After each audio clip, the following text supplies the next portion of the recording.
Se você se lamenta por alguma morte no Game of Thrones a essa altura do campeonato, você não entendeu a moral da história.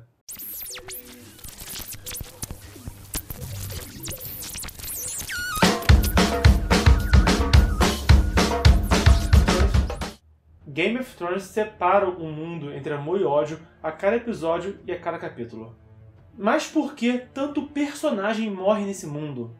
Veja bem, George R.R. Martin idealizou a série Crônicas de Gelo e Fogo da forma que ele sempre sonhou escrever.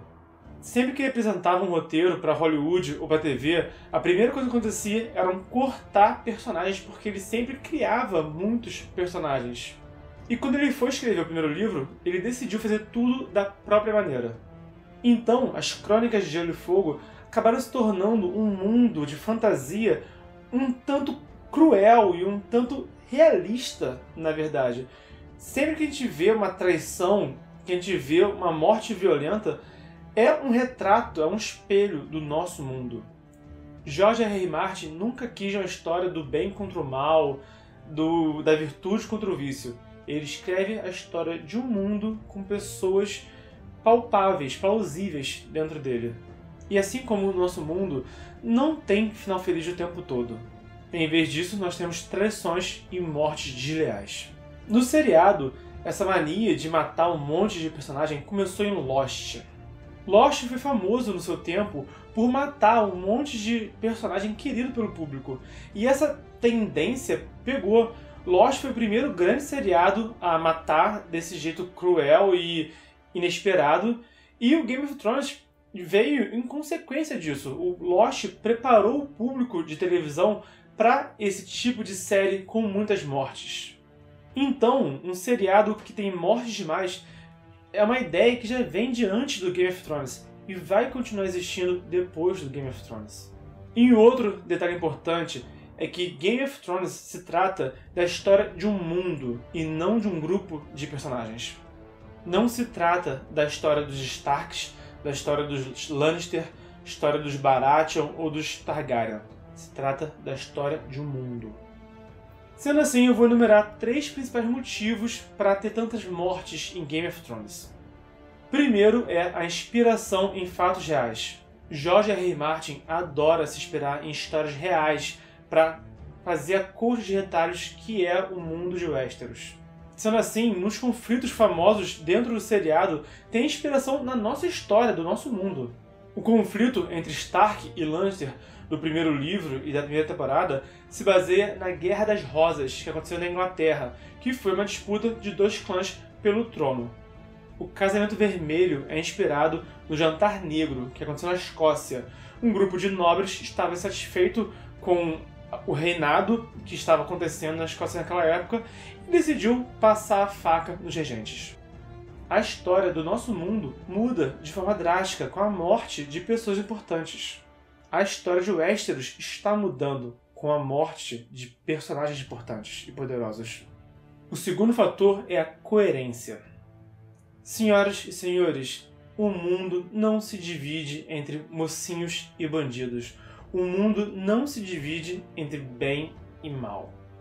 Se você for olhar para o seu trabalho, ou para a sua faculdade, ou seu colégio, ou até para a sua família, é muito comum em algum desses ambientes, se não todos, ter uma pessoa querendo ferrar a outra. Essa disputa de poder, essa mesquinharia é inerente do ser humano. E o George R.R. Martin tenta e consegue replicar isso nas histórias dele. O que uma pessoa com a oportunidade de subir na vida faz? Ela puxa o tapete dos outros. No mundo medieval, que é inerentemente violento, isso pode muitas vezes significar a morte de outra pessoa. Muita gente chorou com a morte do Ned Stark, mas ele ameaçou a Cersei Lannister.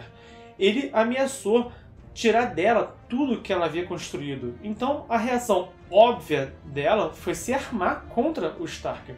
Você pode odiar os assassinos e os traidores do Game of Thrones, mas você no fundo entende o que eles estão fazendo. Afinal, se põe no lugar da Cersei casada com Robert Baratheon. Se põe no lugar de uma mulher que é chifrada o tempo todo, que é espancada, que tem um marido bêbado, um marido que sempre amou uma mulher falecida. O que você faria no lugar dela? É fácil falar que não iria surtar como ela surtou, porque realmente ela é maluca. Mas você mesmo aguentar tanta humilhação e tanto sofrimento na sua vida? Terceiro fator é o excesso de personagens. Senhoras e senhores, como eu falei, os livros e a série são lotados de personagens. Não dá vazão para todo mundo. Para ter tanta gente surgindo, outras pessoas precisam sumir. Alguns somem realmente ficando para trás na história, outros somem morrendo.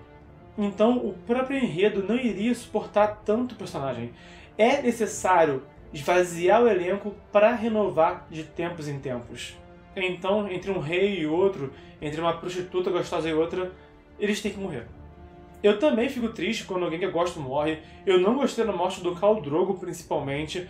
Mas são os fatos. O George R. R. Martin precisa matar os seus personagens, sejam eles reis ou pretensos reis, seja uma mulher gostosa, que eu fico muito puto quando ele mata a mulher gostosa.